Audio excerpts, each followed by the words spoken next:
नई दिल्ली की परंपराओं में जकड़ी एक प्रभावशाली परिवार की युवा वारिस अपने जीवन की चुनौतियों में उलझी हुई है। जब उसकी मुलाकात एक स्वतंत्र सोच रखने वाले सड़क के संगीतकार से होती है, तो उसे अपने पिता द्वारा चुने गए रास्ते और अपनी खुशी के बीच एक कठिन फैसला करना पड़ता है। क्या प्यार वाकई उन दीवारों को गिरा सकता है जो परंपरा और सत्ता ने खड़ी की हैं? नैना शर्मा ने हमेशा एक सुनहरी पिंजरे में रहकर जीवन जिया है, जिसमें वह अपने पिता डॉक्टर राज शर्मा, जो नई दिल्ली के एक प्रसिद्ध न्यूरोसर्जन हैं, द्वारा प्रदान किए गए सभी आराम और सुरक्षा के बीच पली बड़ी है। उनका घर, जो शहर के सबसे आलीशान इलाकों में स्थित है, शक्ति और प्रतिष्ठा का प्रतीक है, जहां ऊंची दीवारें बाहरी दुनिया से सुरक्षा प्रदान करती हैं, लेकिन साथ ही नैना को असली जीवन से भी दूर रखती हैं। डॉक्टर राज, जो अपने सिद्धांतों में अडिग थे, अपनी पत्नी की असामयिक मृत्यु के बाद और भी ज्यादा नियंत्रित हो गए थे। अपनी प्यारी पत्नी के बिना उन्होंने अपना सारा प्यार और चिंता नैना पर केंद्रित कर दी, जिसे वह अपनी सबसे बड़ी जिम्मेदारी मानते थे। उसे किसी भी परेशानी से बचाने की कोशिश में राज ने एक ऐसा माहौल बनाया जहां नैना के जीवन का हर पहलू बड़ी बारीकी से योजनाबद्ध और नियंत्रित होता था। 20 साल की उम्र में नैना ने देश की सबसे प्रतिष्ठित विश्वविद्यालयों में से एक से अर्थशास्त्र में अपनी शिक्षा पूरी की थी, हमेशा अपने पिता की कड़ी निगरानी में। लेकिन इन सभी शैक्षणिक और सामाजिक उपलब्धियों के बावजूद उसे अपने जीवन में एक खालीपन महसूस होता था, जिसे वह भर नहीं पा रही थी।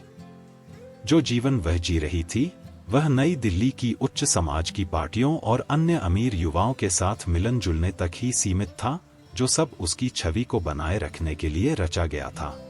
लेकिन इन सब में कोई भी सच्चाई नहीं थी। यह सोच कि वह किसी और का जीवन जी रही है, न कि अपना, हमेशा उसे सताती थी। वह अपने पिता की सुरक्षा से ज्यादा चाहती थी। वह जीवन को उसकी पूरी विविधता में अनुभव करना चाहती थी। यह जानना चाहती थी कि वास्तव में स्वतंत्र होने का क्या मतलब होता है।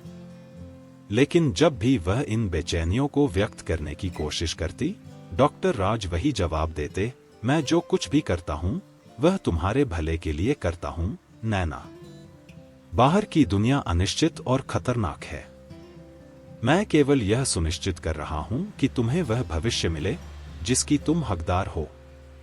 ये शब्द, जो उसे सुकून देने के लिए थे, नैना के लिए उन बेड़ियों की तरह थे जो उसे एक ऐसे भविष्य में बांध रहे थे जिसे उसने नहीं चुना था।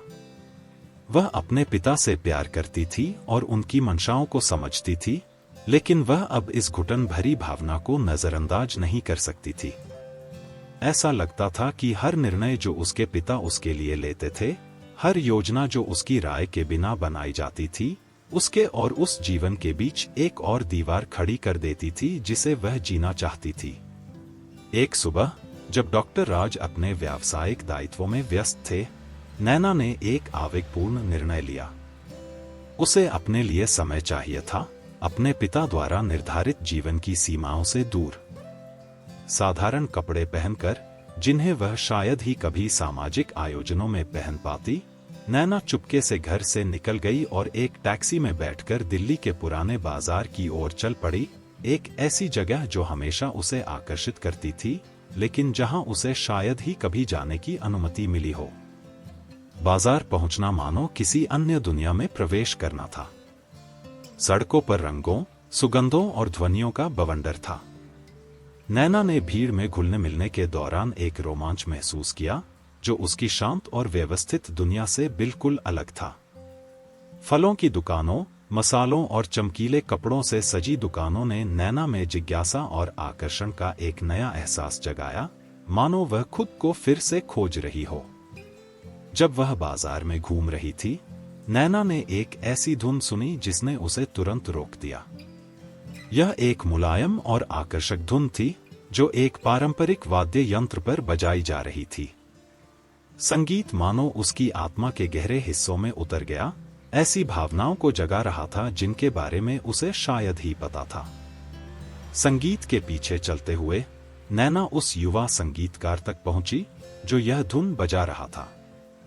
वह एक बेंच पर बैठा था, उसके पास एक कुत्ता भी था जो धुन की लय पर नाच रहा था और गुजरने वाले लोगों के चेहरे पर मुस्कान ला रहा था।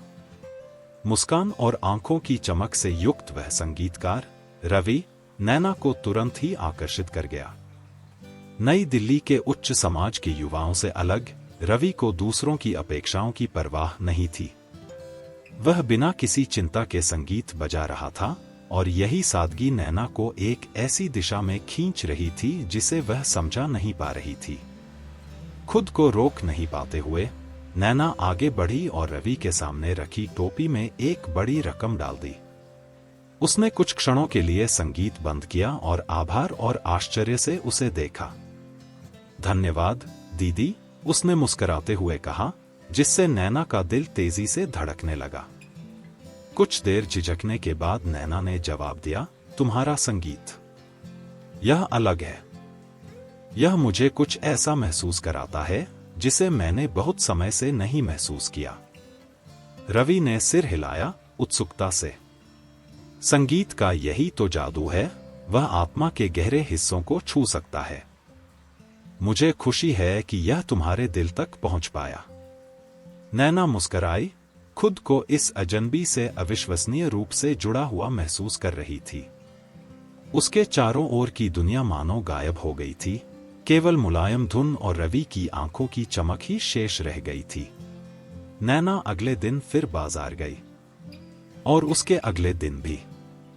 ऐसा लगने लगा जैसे कोई अदृश्य शक्ति उसे उस जगह, उस संगीतकार की ओर खींच रही हो। हर बार जब वह रवि की संगीत सुनी तो वह खुद को और भी अधिक जीवित महसूस करती, कुछ ऐसा जिससे वह अपने योजनाबद्ध जीवन में कभी नहीं जुड़ पाई थी। शुरुआत में वह दूर से ही संगीत सुनती रही, भीड़ में छिपकर, लेकिन जैसे जैसे दिन बीतते गए वह रवि के करीब जाने लगी, यहाँ तक कि वह उन कुछ लोगों में शामिल हो गई जो नियमित रूप से रवि के चारों ओर इकट्ठा होते थे। हर मुलाकात के साथ नैना और रवि के बीच बातचीत गहरी होती गई। यह जानते हुए भी कि रवि उत्सुक है, उसने अपनी जिंदगी के बारे में केवल आंशिक सच बताए। वह अपने आप को एक साधारण लड़की की तरह देखना चाहती थी, जो बस उन कई लोगों में से एक थी जो दिल्ली की भीड़-भाड़ वाली गलियों में चलते थे। रवि, दूसरी तरफ, नैना से प्रभावित था। उसके अनुसार नैना भीड़ में नहीं बल्कि किसी ऐसी जगह की थी जहां भीड़ और शोर नहीं होता। बावजूद इसके, नैना सब कुछ इतनी गहराई से अनुभव करती थी, यह रवि के लिए अद्वितीय था। उसके साथ रवि को यह दुनिया दिखाने की लालसा होती थी जिसे वह खुद अच्छी तरह जानता था। एक दिन, एक खास रोमांचक दोपहर के बाद, रवि ने नैना को एक छोटे से स्थानीय कैफे में कॉफी पीने के लिए आमंत्रित किया। नैना ने हिचकिचाया, यह जानते हुए कि यह उसके लिए एक कदम से आगे का था, लेकिन उस दुनिया की ओर खोजबीन करने की लालसा, जिसे रवि पेश करता था, को रोकना असंभव था। वे एक साधारण लकड़ी की मेज पर बैठे और छोटे कपों में गर्म इंडियन कॉफी का आनंद लेने लगे। तुमने अपनी जिंदगी के बारे में ज्यादा कुछ नहीं बताया, रवि ने कॉफी को हिलाते हुए कहा। तुम कहां से आई हो, नैना? जब तुम यहां नहीं होती, तब क्या करती हो? नैना मुस्कुराई, थोड़ी असहज होकर। मेरी जिंदगी बहुत दिलचस्प नहीं है। मैं पढ़ाई करती हूँ, काम करती हूँ और कभी कभी बाजार में आराम करने के लिए आती हूँ। और तुम कब से संगीत बजाते हो? रवि ने विषय परिवर्तन स्वीकारते हुए जवाब दिया, जब से मुझे याद है। मैं एक छोटे से गांव में पला बढ़ा, जहां संगीत ही एकमात्र मनोरंजन का साधन था। मेरे दादाजी ने मुझे इस वाद्य यंत्र को बजाना सिखाया था। वह कहते थे कि संगीत के जरिए हम वो सब कुछ व्यक्त कर सकते हैं जो शब्द नहीं कर पाते। रवि के ये शब्द नैना के दिल को छू गए। उसकी रवि के जीवन की सरलता और साथ ही उसमें भरी हुई समृद्धि नैना को और जानने की ललक बढ़ा रही थी, जिससे वह खुद को कुछ ऐसा अनुभव कर सके जो उसके जीवन में हमेशा गायब था। यह सचमुच अद्भुत लगता है, उसने ईमानदारी से कहा। कभी कभी मुझे लगता है कि मैंने ऐसी जगह पर जन्म लिया होता जहां चीजें सरल होती। रवि हल्के से हंसा। यह उतना आसान नहीं है जितना लगता है। गांव में जीवन कठिन हो सकता है, लेकिन प्रकृति के इतने करीब रहकर, लोगों के इतने करीब रहकर एक अलग तरह की खुशी मिलती है। यहां कोई हड़बड़ी नहीं है, हर समय कुछ साबित करने की आवश्यकता नहीं होती। यह सिर्फ जीने की बात है। नैना इन शब्दों को सुन रही थी, मानो वे उसकी आत्मा के लिए मरहम का काम कर रहे हों। रवि की जिंदगी को देखने की यह सरलता और गहराई उसे प्रभावित कर रही थी। रवि की कही हर बात उसके मन में नए विचार और संभावनाओं के द्वार खोल रही थी। क्या तुमने कभी किसी और तरह का जीवन जीने के बारे में सोचा? नैना ने पूछा, इस बात का एहसास हुए बिना कि यह सवाल वह खुद से भी पूछ रही थी। रवि ने गंभीरता से उसकी ओर देखा।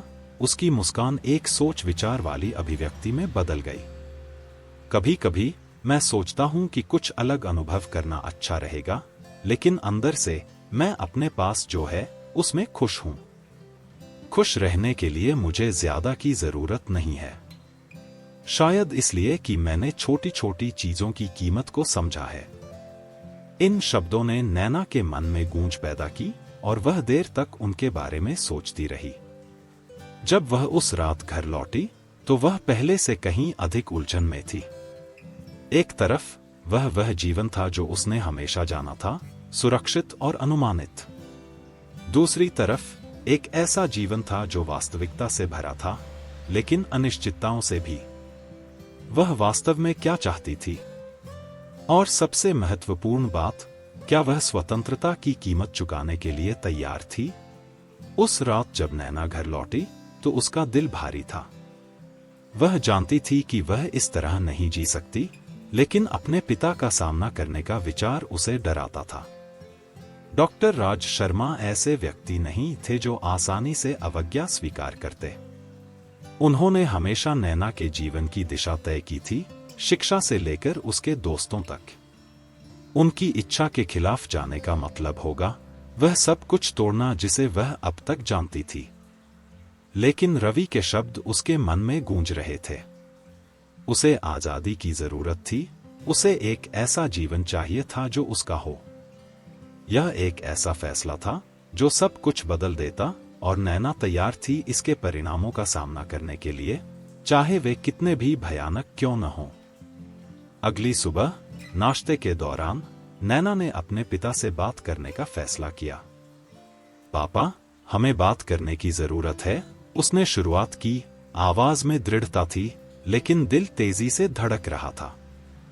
डॉक्टर राज ने अखबार से नजर उठाई, तुरंत महसूस किया कि कुछ गलत है। बिल्कुल बेटी, क्या बात है?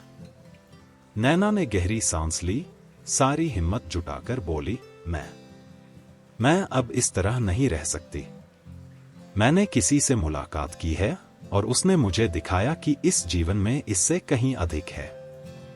मैं अपनी खुद की जिंदगी जीना चाहती हूं, अपने खुद के फैसले लेना चाहती हूं। डॉक्टर राज का चेहरा कठोर हो गया। यह कौन है? तुम्हारी यूनिवर्सिटी का कोई दोस्त? कोई ऐसा जो बड़े सपने देखता हो? नैना ने सिर हिलाया। नहीं पापा,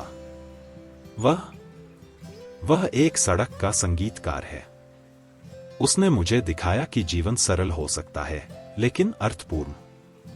इसके बाद जो चुप्पी छाई वह असहनीय थी। डॉक्टर राज यह विश्वास ही नहीं कर पा रहे थे कि वह क्या सुन रहे हैं। एक सड़क का संगीतकार? नैना, क्या तुम्हारा दिमाग खराब हो गया है? क्या तुम्हें पता है कि यहां क्या दांव पर लगा है? तुम्हारी प्रतिष्ठा, हमारी प्रतिष्ठा, तुम्हारा पूरा भविष्य। मेरा भविष्य पापा, आपका नहीं, नैना ने जवाब दिया। आवाज में तेजी आ गई। मैंने कभी ऐसा जीवन नहीं चाहा। मैंने कभी आपके महत्वाकांक्षाओं का सिर्फ प्रतिबिंब बनना नहीं चाहा। मैं अपने आप को पाना चाहती हूं। डॉक्टर राज का सदमा गुस्से में बदल गया। वह अपने खिलाफ इस तरह की चुनौती के आदी नहीं थे, खासकर अपनी ही बेटी से। तुम्हें किसी ऐसे व्यक्ति ने प्रभावित किया है जो यह नहीं समझता कि जीवन में सफलता के लिए क्या जरूरी है। तुम अपने जीवन को एक मूर्खतापूर्ण कल्पना के लिए बर्बाद कर रही हो। यह कोई मूर्खता नहीं है पापा, यह मेरी जिंदगी है और मैं इसके लिए लड़ने को तैयार हूं। कमरे में तनाव साफ महसूस हो रहा था। डॉक्टर राज को एहसास हुआ कि वह स्थिति का नियंत्रण खो रहे हैं, ऐसा कुछ जो उन्होंने पहले कभी अनुभव नहीं किया था। तुम अभी इसी वक्त इस पागलपन को खत्म करोगी नैना। मैं उस लड़के से बात करूंगा और सुनिश्चित करूंगा कि वह तुमसे कभी न मिले। लेकिन नैना जानती थी कि वह अपने पिता को ऐसा नहीं करने दे सकती। नहीं पापा, मैं जा रही हूं। मैं अब इस तरह नहीं रह सकती। मैं रवि के साथ जा रही हूं और हम अपनी जिंदगी अपने तरीके से शुरू करेंगे। ये शब्द उसके मुंह से निकलने से पहले ही उसके दिमाग में घूम रहे थे, लेकिन अंदर से नैना जानती थी कि यही एकमात्र समाधान था। यह उन बेड़ियों को काटने का समय था जो उसे बांध रही थीं, और अपनी खुद की जिंदगी शुरू करने का, चाहे इसका मतलब उसके लिए सब कुछ पीछे छोड़ देना हो। डॉक्टर राज कुछ देर के लिए शांत हो गए, फिर उठ खड़े हुए, चेहरे पर कठोर भाव लिए। अगर तुम इस दरवाजे से बाहर निकल गई नैना, तो तुम्हारे पास लौटने के लिए कोई घर नहीं होगा। मैं तुम्हें अपना फैसला फिर से सोचने का मौका दे रहा हूं, लेकिन अगर तुम इस पागलपन के साथ आगे बढ़ती हो तो तुम अकेली रह जाओगी। नैना की रीढ़ में सिहरन सी दौड़ गई। उसके पिता के शब्दों का वजन भारी था, लेकिन अंदर से कुछ ऐसा था जो झुकने से इनकार कर रहा था। गले में एक गांठ और आंखों में आंसू लिए वह उठी और दरवाजे की ओर बढ़ी। मुझे माफ करना पापा, लेकिन मुझे यह करना ही होगा। बिना पीछे मुड़े नैना ने उस घर को छोड़ दिया जिसमें उसने अपनी पूरी जिंदगी बिताई थी। ताजा सुबह की हवा उसके चेहरे पर एक झटके की तरह लगी, लेकिन इसने उसे एक ऐसी आजादी का एहसास भी दिया जो उसने कभी महसूस नहीं की थी। वह जानती थी कि यह आसान नहीं होगा, लेकिन लंबे समय बाद उसे लगा कि वह सही रास्ता चुन रही है। नैना रवि से बाजार में मिली, जहां वह हमेशा की तरह अपना वाद्य यंत्र बजा रहा था। जब वह उसके पास आई तो रवि ने तुरंत महसूस किया कि कुछ बदल गया है। नैना की अभिव्यक्ति दृढ़ थी, लेकिन उसकी आंखों में अनिश्चितता की चमक थी। रवि, मुझे तुमसे बात करनी है, उसने कहा। आवाज में दृढ़ता थी, लेकिन साथ ही एक हल्की कमजोरी भी। रवि ने वाद्य यंत्र को एक तरफ रखा और उसे बाजार के एक कोने में ले गया, जहां वे भीड़ और शोर से दूर थे। क्या हुआ नैना? तुम कुछ अलग लग रही हो। नैना ने गहरी सांस ली, उस गंभीरता का एहसास करते हुए कि वह क्या कहने वाली थी। मैंने अपने पापा को हमारे बारे में बता दिया और उन्होंने इसे अच्छी तरह से नहीं लिया। मुझे पता था कि वह इसे स्वीकार नहीं करेंगे, लेकिन मैं उस जीवन को और नहीं जी सकती। इसलिए मैंने घर छोड़ने का फैसला किया है। मुझे नहीं पता कि मैं कहां जाऊंगी या क्या करूंगी, लेकिन मुझे पता है कि मैं वापस नहीं जा सकती। रवि कुछ देर के लिए चुप हो गया, नैना के फैसले की गंभीरता को समझते हुए। वह जानता था कि नैना एक अमीर और ताकतवर परिवार से थी और सब कुछ छोड़कर चले जाना एक साहसिक और साथ ही हताशा भरा कदम था। नैना, क्या तुम इसके बारे में पूरी तरह से सुनिश्चित हो? यह ऐसा कुछ नहीं है जिसे बिना सोचे समझे किया जाए। मैंने बहुत सोचा रवि, शायद उससे भी ज्यादा जितना मुझे चाहिए था। मुझे पता है कि यह पागलपन लग सकता है, लेकिन मैं अब उस तरह की जिंदगी नहीं जी सकती। मुझे खुद को ढूंढने की जरूरत है। मुझे जानने की जरूरत है कि मैं वास्तव में क्या चाहती हूं, और इसके लिए मुझे अपने पिता की अपेक्षाओं और नियंत्रण से मुक्त होना होगा। रवि ने नैना की आंखों में झांकते हुए उसकी दृढ़ता और कमजोरी दोनों को देखा। तो फिर मेरे साथ आओ। मेरे पास ज्यादा कुछ नहीं है, लेकिन मैं जो कुछ भी है उसे साझा कर सकता हूं। हम कहीं दूर एक नई जिंदगी शुरू कर सकते हैं। नैना ने एक हल्की मुस्कान दी जिसमें उम्मीद झलक रही थी। मुझे यह बहुत अच्छा लगेगा, रवि। नैना की सहमति से रवि ने योजना बनानी शुरू कर दी। उसके कुछ दोस्त यंगोन में रहते थे, एक ऐसा शहर जो अपनी समृद्ध संस्कृति और इतिहास के लिए जाना जाता है और जो नई दिल्ली की तुलना में अधिक शांत जीवन का अनुभव कराता था। उन्होंने तय किया कि वे वहीं जाएंगे, एक ऐसी जगह जहां वे अपने अतीत के दबावों से मुक्त होकर एक नई शुरुआत कर सकें। नैना अंदर से बंटी हुई महसूस कर रही थी। एक तरफ वह राहत महसूस कर रही थी कि उसने आखिरकार ऐसा फैसला लिया जो उसे वह आजादी देगा जिसकी उसे हमेशा तलाश थी। लेकिन दूसरी तरफ अज्ञात का डर और वह सब कुछ छोड़ देने का दुख जिसे वह जानती थी, अनदेखा करना मुश्किल था। रवि, नैना की भावनाओं के इस संघर्ष को महसूस करते हुए उसे सांत्वना देने की कोशिश की। नैना, मुझे पता है कि यह कठिन है, लेकिन तुम अकेली नहीं हो। हम मिलकर जीवन के इन रहस्यों को खोजेंगे। हमें अभी सभी उत्तरों की आवश्यकता नहीं है। रवि के ये सरल शब्द उस सांत्वना की तरह थे जिसकी नैना को इतनी जरूरत थी। पहली बार उसने महसूस किया कि वह कुछ ऐसा कर रही है जो पूरी तरह से उसके लिए था। उसके पास अब वह शक्ति थी जिससे वह अपना खुद का भविष्य बना सकती थी, और यह भावना दोनों भयावह और मुक्तिदायक थी। उस रात नैना और रवि दिल्ली से रवाना हो गए, कुछ ही सामान और ढेर सारे सपनों के साथ। यंगोन तक की यात्रा लंबी थी, लेकिन बातचीत और भविष्य की योजनाओं से भरी हुई थी। नैना ने एक अलग जीवन की झलक देखनी शुरू कर दी, एक ऐसा जीवन जहां फैसले उसके होंगे और प्यार सामाजिक अपेक्षाओं में नहीं जकड़ा होगा। जब वे यंगोन पहुंचे तो उन्हें रवि के दोस्तों ने स्वागत किया, जिन्होंने उन्हें एक छोटा कमरा किराए पर दिलाने में मदद की।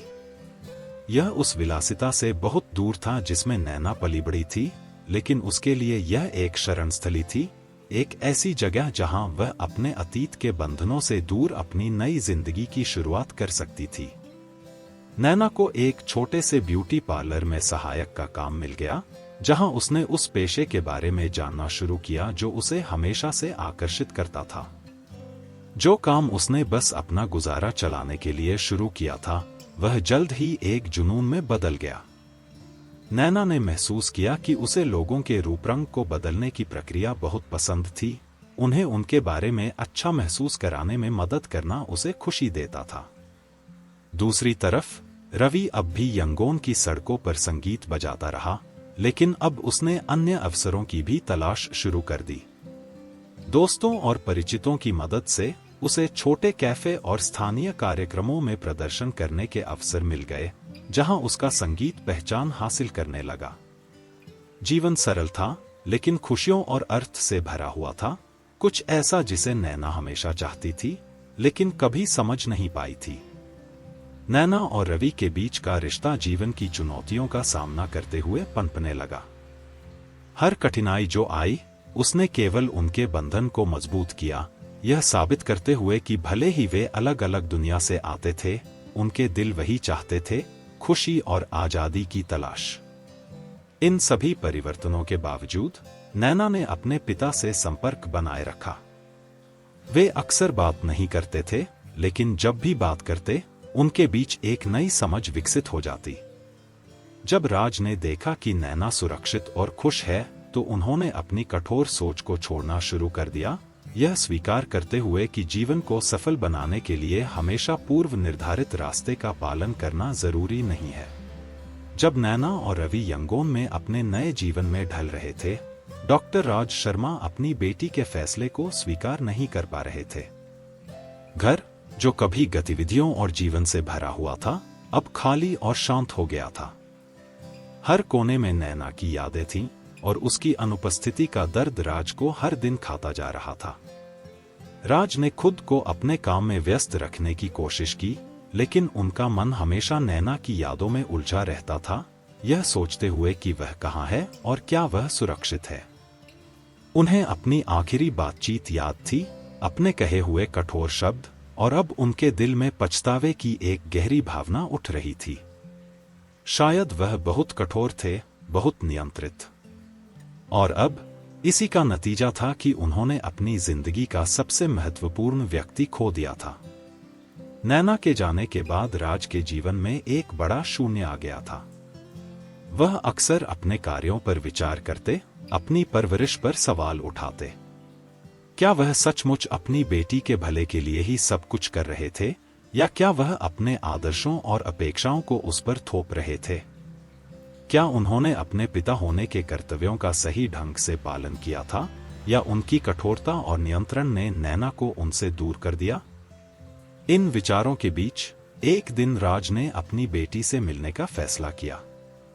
वह जानते थे कि अगर वह नैना से मिलेंगे तो शायद उसका सामना करना आसान नहीं होगा, लेकिन उनकी दिल की तड़प, उनकी बेटी को एक बार फिर देखने की लालसा ने उन्हें यंगोन की यात्रा करने के लिए प्रेरित किया। जब वह यंगोन पहुंचे तो उन्होंने नैना का ठिकाना खोजा और वहां पहुंच गए। उस छोटे से घर के दरवाजे के सामने खड़े होकर राज ने अपनी भावनाओं को नियंत्रित करने की कोशिश की। आखिरकार उन्होंने दरवाजा खटखटाया। रवि ने दरवाजा खोला और सामने राज को देखकर उसकी आंखों में एक पल के लिए आश्चर्य और सम्मान झलक उठा। दोनों कुछ पल चुप रहे, एक दूसरे को समझने की कोशिश कर रहे थे। क्या मैं अंदर आ सकता हूं? राज ने पूछा।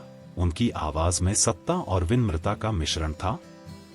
रवि ने थोड़ी झिझक के बाद उन्हें अंदर आने दिया। उन्होंने राज को नैना के पास ले जाकर बिठाया, जो कुछ पेपर वर्क कर रही थी। नैना ने अपनी आंखें उठाई और अपने पिता को देखकर उसके चेहरे पर कई भाव एक साथ आ गए, आश्चर्य, भय और असमंजस। पापा, आप यहां कैसे? नैना ने आखिरकार अपनी आवाज को स्थिर करते हुए पूछा। मैं तुम्हें देखने आया हूं, नैना, राज ने धीरे से कहा। मुझे जानने की जरूरत थी कि तुम कैसी हो। राज की आवाज में कुछ ऐसा था जो नैना को हैरान कर गया। वह एक डांट फटकार की उम्मीद कर रही थी, या अपने पुराने जीवन में लौटने का दबाव। लेकिन जो उसने देखा वह एक थका हुआ और कमजोर व्यक्ति था, जो अपनी बेटी की अनुपस्थिति में टूटा हुआ लग रहा था। मैं ठीक हूं, नैना ने जवाब दिया, अपने मन को स्थिर रखते हुए। मैंने यहां एक नई जिंदगी शुरू की है, जैसे मैंने चाहा था। राज ने सिर हिलाया, उसकी बातों का अर्थ समझते हुए। मैं देख सकता हूं, और मुझे खुशी है कि तुम ठीक हो। लेकिन नैना, मुझे तुम्हारी बहुत याद आती है। घर तुम्हारे बिना बहुत खाली हो गया है। नैना को समझ नहीं आ रहा था कि इस पर कैसे प्रतिक्रिया दे। उसने अपने पिता को इस तरह कभी नहीं देखा था, इतना संवेदनशील, इतना मानवीय। उसे महसूस हो रहा था कि उनके रिश्ते में एक नया मोड़ आ गया था। पापा, मैंने कभी नहीं चाहा था कि आप दुखी हों, नैना ने आहिस्ता से कहा। लेकिन मुझे यह करना पड़ा। मुझे खुद को खोजने की जरूरत थी। मुझे अपनी जिंदगी खुद जीने की जरूरत थी। मैं समझता हूं, राज ने कहा, उसकी आवाज में दर्द और पछतावा था। शायद मैंने तुम्हें बहुत कड़ी पकड़ में रखा। मैं सिर्फ तुम्हारी भलाई चाहता था, लेकिन शायद मैंने तुम्हारी स्वतंत्रता को बाधित कर दिया। मुझे लगता है अब यह समझ में आ रहा है कि तुमने क्यों यह फैसला लिया। यह कहते हुए राज की आंखों में आंसू आ गए। नैना ने अपने पिता को इस तरह कभी नहीं देखा था, इतना टूटा हुआ, इतना भावुक। उसके दिल में भीगापन आ गया और वह धीरे धीरे अपने पिता के पास पहुंची और उन्हें गले लगा लिया। मैं भी आपसे बहुत प्यार करती हूं, पापा। लेकिन मुझे यह कदम उठाना ही पड़ा। मुझे अपनी जिंदगी खुद जीनी थी, अपने तरीके से। राज ने नैना को गले लगाते हुए अपनी बेटी की स्वतंत्रता को समझने और स्वीकार करने की कोशिश की। उन्होंने इस क्षण में अपनी सारी कठोरता को त्याग दिया और सिर्फ एक पिता बन गए जो अपनी बेटी को सुरक्षित और खुश देखना चाहता था। राज के साथ इस पुनर्मिलन के बाद नैना के जीवन में एक नया मोड़ आ गया। उसने अपने पिता के साथ एक नए रिश्ते की शुरुआत की, एक ऐसा रिश्ता जिसमें न तो नियंत्रण था और न ही अपेक्षाएं, बल्कि केवल प्यार और समझ थी। नैना और रवि का रिश्ता भी इस नए वातावरण में और भी मजबूत हो गया। यंगोन में उन्होंने एक छोटे से ब्यूटी और म्यूजिक स्टूडियो की शुरुआत की, जहां नैना अपने ब्यूटिशियन के काम में जुट गई और रवि अपने संगीत को और भी ऊंचाइयों तक ले जाने में लगा रहा। उनकी इस छोटी सी दुनिया में खुशियां और संतोष भरी हुई थीं, जो उन्हें नई दिल्ली के हाइट्स और सोसाइटी के दबावों में कभी नहीं मिल पाई थी। समय के साथ नैना और राज के बीच समझ और प्यार की एक नई धारणा विकसित हुई। राज ने यंगोन में बसने का फैसला किया और वहां की एक स्थानीय मेडिकल कॉलेज में प्रोफेसर बन गए। उन्होंने इस नए जीवन को अपनाते हुए अपनी बेटी की खुशी में अपनी खुशी देखनी शुरू की। उनकी छोटी सी दुनिया में अब बहुत सारा प्यार, समर्थन और नई संभावनाएं थी। नैना और रवि का यह नया सफर उनकी आजादी और वास्तविकता की खोज का प्रतीक बन गया। अब वे अपनी जिंदगी के लेखक थे, अपनी खुशी और संतोष को खुद से ढूंढ रहे थे। नैना का अपने पिता द्वारा निर्धारित जीवन को छोड़ने का फैसला अब तक का सबसे कठिन कदम था, लेकिन साथ ही सबसे फायदेमंद भी। आजादी की ओर यात्रा अनिश्चितताओं और चुनौतियों से भरी हुई थी, लेकिन इसने उसे उस शांति और संतोष के स्थान पर पहुंचा दिया जिसे वह कभी संभव नहीं समझती थी। रवि, वह सड़क का संगीतकार जिसने उसकी आंखें सादगी और वास्तविकता की दुनिया के लिए खोली, न केवल उसका साथी बना, बल्कि उसका सबसे बड़ा सहारा भी बन गया। उन्होंने एक ऐसी जिंदगी बनाई जो हालांकि सरल थी, लेकिन उसमें प्यार, हंसी और अर्थ से भरी हुई थी। डॉक्टर राज, जो एक नियंत्रित पिता से बदलकर एक ऐसे व्यक्ति बने जिन्होंने अपनी बेटी की पसंद को स्वीकार करना सीखा, को यंगोन में एक नया उद्देश्य मिला। उन्होंने यह पाया कि सच्ची खुशी नैना के जीवन को अपनी इच्छाओं के अनुसार आकार देने में नहीं, बल्कि उसे उसके द्वारा चुने गए तरीके से खिलते हुए देखने में थी। समय बीतता गया और नैना और रवि एक साथ बढ़ते गए। उन्होंने एक छोटा सा व्यवसाय शुरू किया, एक स्टूडियो जो नैना के सौंदर्य के प्रति जुनून और रवि के संगीत को मिलाता था, एक ऐसी जगह जहां लोग आराम कर सकते थे, खुद को संवार सकते थे और अच्छी धुनें सुन सकते थे। यंगोन में जीवन शांत और संतोषजनक था, दिल्ली के उच्च समाज के दबावों से दूर, लेकिन भावनात्मक समृद्धि से भरा हुआ था। नैना, जब वह पीछे मुड़कर देखती थी, तो जानती थी कि उसने सही चुनाव किया था। रास्ता आसान नहीं था, लेकिन हर कदम ने उसे एक सच्चे जीवन के करीब ला दिया, एक ऐसा जीवन जहां वह अपनी खुद की कहानी की लेखिका थी। उसने वह पा लिया जिसकी उसे सबसे ज्यादा इच्छा थी, खुद को होने की आजादी, अपने तरीके से प्यार करने की आजादी और उस दुनिया में जीने की आजादी जिसे उसने खुद बनाने में मदद की थी। नैना और रवि की कहानी इस बात का प्रमाण है कि सच्चा प्यार और खुशी संपत्ति या प्रतिष्ठा में नहीं, बल्कि चुनने की आजादी, प्रामाणिक होने और उन लोगों के साथ जीवन साझा करने में है जो वास्तव में महत्वपूर्ण है। और इस प्रकार यंगोन में संगीत और हंसी के बीच उन्होंने प्यार, सादगी और परिपूर्णता से भरी हुई जिंदगी जी। Jika cerita ayanai menarik minat Anda, saya akan sangat merasa terhormat dan berterima kasih atas dukungan Anda. Saya mengundang Anda untuk berlangganan kanal ayanai, karena hal itu akan sangat membantu saya untuk terus menghadirkan cerita-cerita terbaik untuk Anda. Terima kasih sebelumnya dan semoga berkah melimpah untuk Anda.